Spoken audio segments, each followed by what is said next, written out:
So let's start with a cervical vertebrae. So that is oh, that's a terrible one, isn't it? That's all broken. Let's look at this one. It's still a little broken, but that is a cervical vertebrae. How can you tell that is a cervical vertebrae? Well, a couple ways you can tell. Number one is you have a hole right there. That's the transverse foramen. That one's a little broken, but nevertheless, there's a hole there. Also, look at the bifid spinous process. It's got a double little back on it here, or kind of a split tail.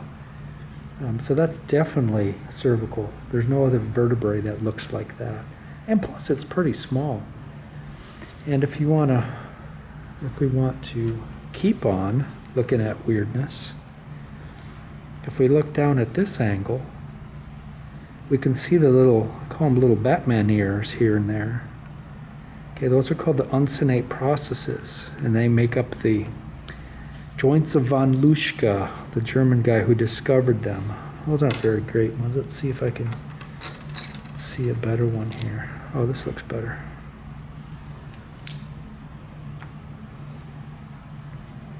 Okay, now you can see the little Batman ears sticking up. So those are called the unsenate processes of the joints of von Luschka. While we're looking in this angle, we can see the vertebral body. So vertebral body is right here. What else can we see? We can see a transverse process. Actually, if I turn it your way a little bit, it's double strutted. We have an anterior strut, posterior strut, or you can call those bars. We have some bone right here connecting these two. That's called the intertubercular lamellae here. We can see the transverse foramen really nicely right there. This is nice right here. What's that? That's pedicle. Pedicle connecting the vertebral body to the vertebral arch, which is this whole thing. So let's see, what is the vertebral arch made up of? Well, lamina is right here. Spinous process, lamina on the other side. And then we have these articular pillars. I guess I could turn it back to the side to show you that. And so it looks like a pillar. This whole thing is the articular pillar. And the top part of it is the superior articular process. The bottom part is the inferior articular process.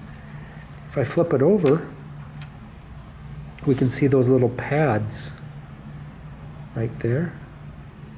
That's the facet of the inferior articular process, facet of the superior, or this is the other facet of the other inferior articular process, transverse foramen.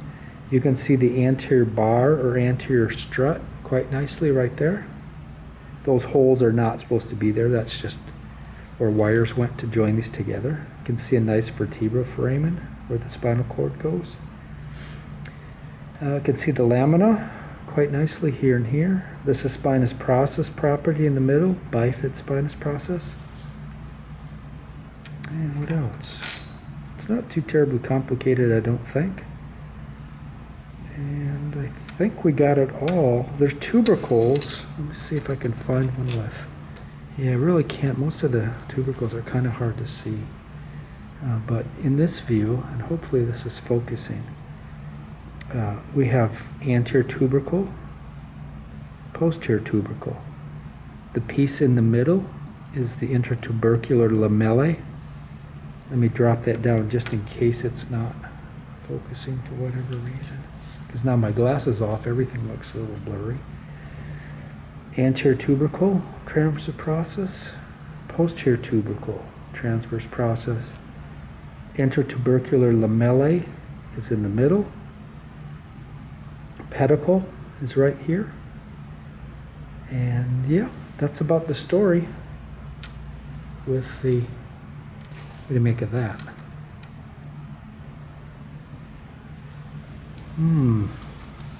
Is it a cervical?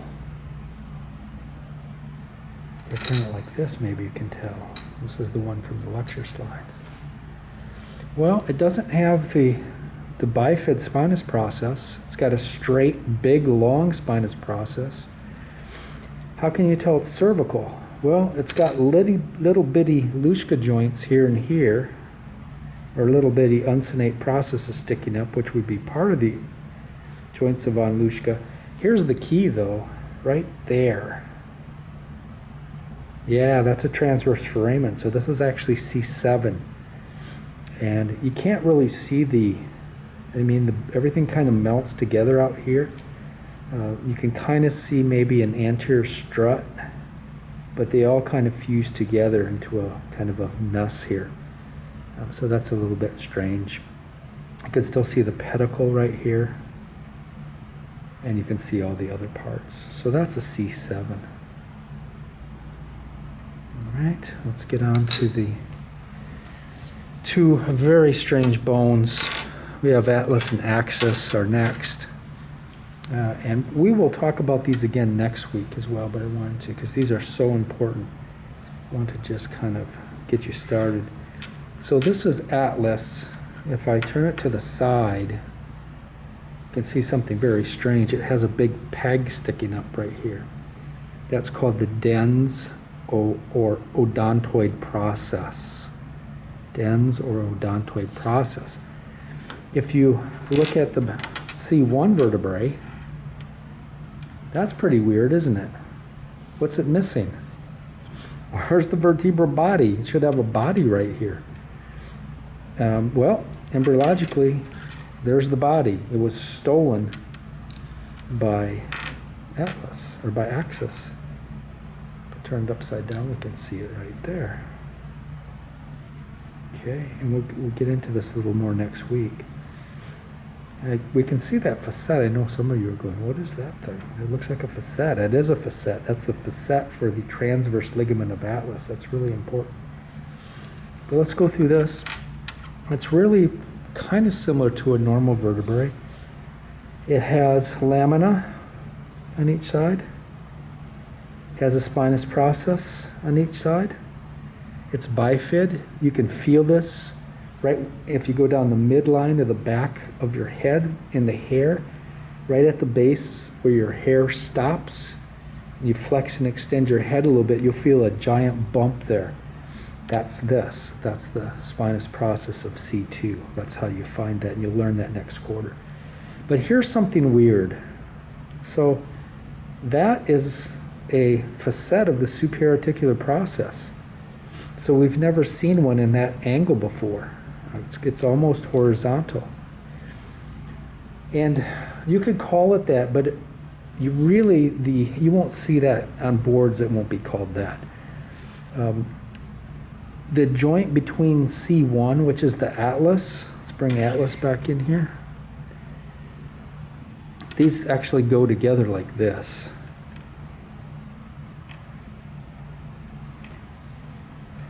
Right, so the skull, the bottom part of the skull is called the occiput. That would sit right on these joints. Those are superior articular facets of the superior articular process as well. But we don't call it that. Out of respect for this super important bone, where some chiropractors believe this is the only bone in the spine they adjust right here. I don't know how many still believe that, but there are probably some out there. But this is the first bone that back in the day, I mean, this was it. And so out of respect, when you're naming these joints, this one gets named first, and that's atlas, and its name is atlanto. So this joint would be called the atlantoaxial joint. And there's another atlantoaxial joint, or you could say the facet of the atlantoaxial joint.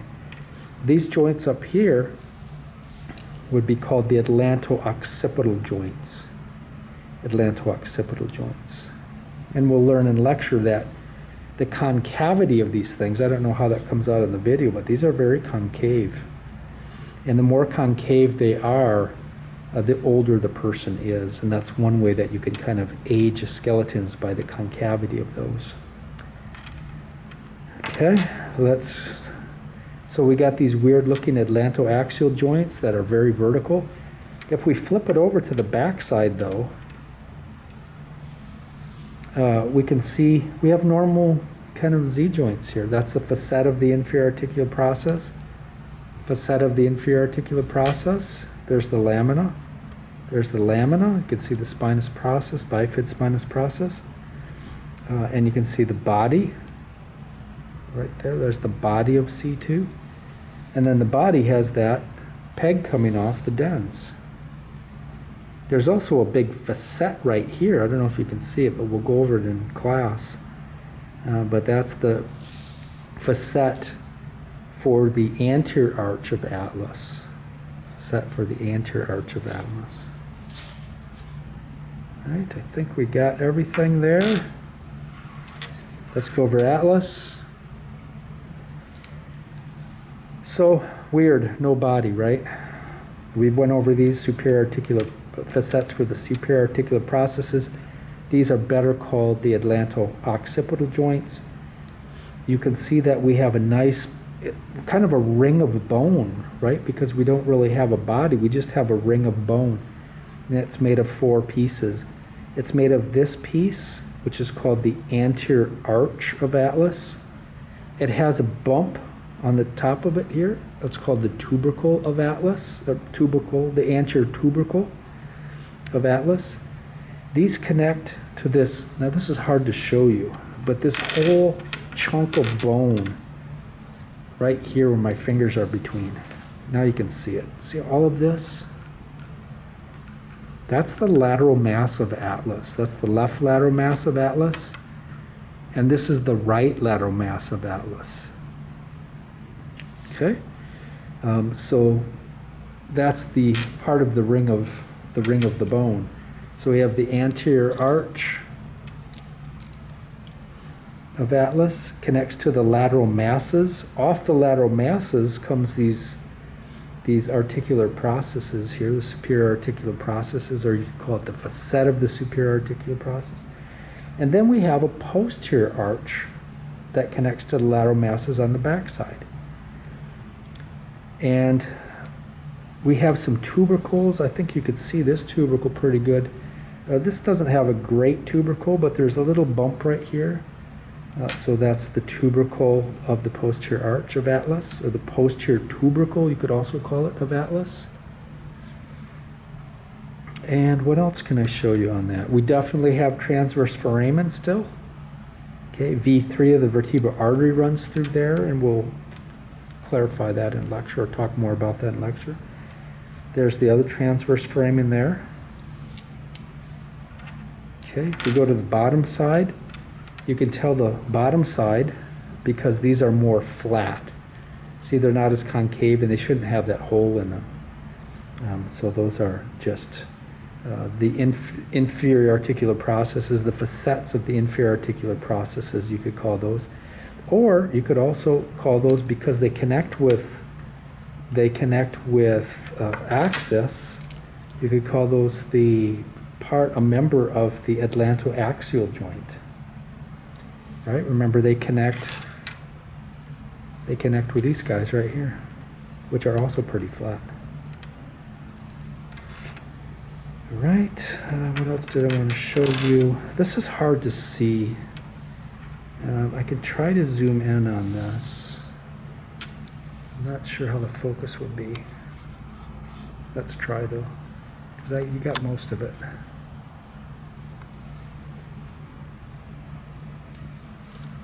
So I don't know how that's going to be, but there's some bumps right here, and there's a bump right there. Those are called the collicula atlantos. Collicula atlantos. There's a very strong ligament that runs between those joints, and when the atlas is put in there, it traps or when the odontoid process is hooked up. You can see the bump right there and right there.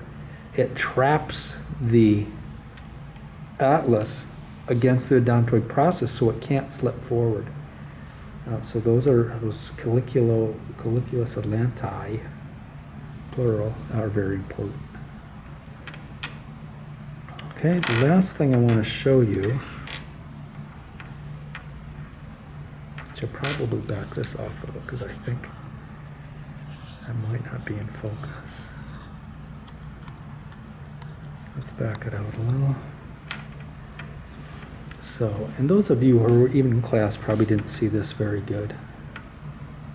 Hopefully this will be in focus. But here's that you can see the lateral mass here and here. And right here there's a groove. I don't know how good that's going to come out. There's another groove right here. That's the groove called the groove for the vertebral artery. Cranial nerve 1, the vertebral artery, and the vertebral veins, they're usually doubles, run through there. And so normally, like this one, there's just a groove there, there's no covering.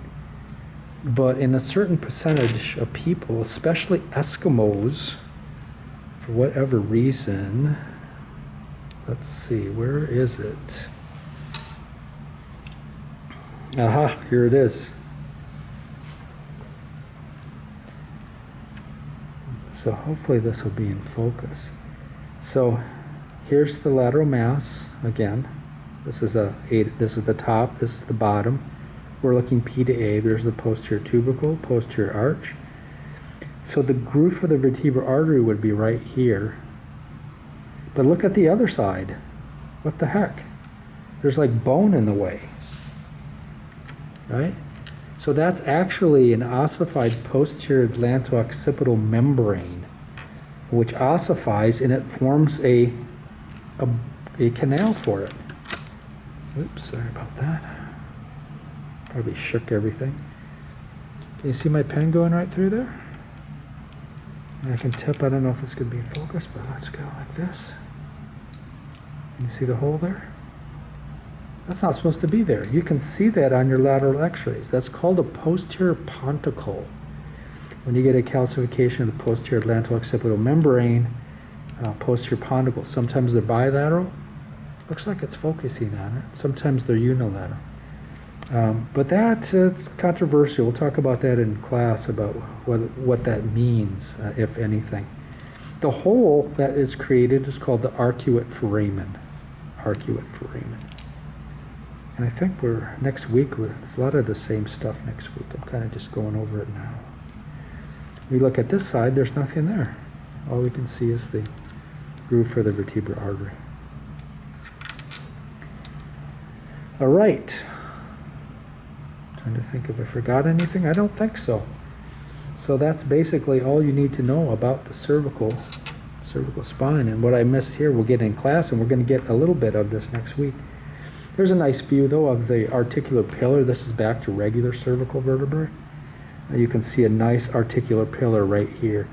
The midpoint is right here, so anything above my pen, like this region, that would be the superior articular process. This would be the inferior articular process. There's still the midway point is still, there's still a spondylolisthesis, or there's still a pars interarticularis here that can fracture. Pretty rare, though, but it could happen. You can see the Z joint here as well. See the Z joint? Zygapophyseal joint. Right there. You can see the neural foramen, or intervertebral foramen. That big hole right there. That's where the nerve comes out. Comes right down this trough right here. The anterior ramus does, and it forms the brachial plexus, which we talked about in class today. And there's a posterior ramus that wraps back around here. Gives off a medial branch to supply this joint right there. Medial branch blocks is one treatment for patients you can't fix. Okay, anything else I want to see? We've got some clay in there for kind of a makeshift disc. You can see the unsenate processes quite nicely. All right, I think that is about it.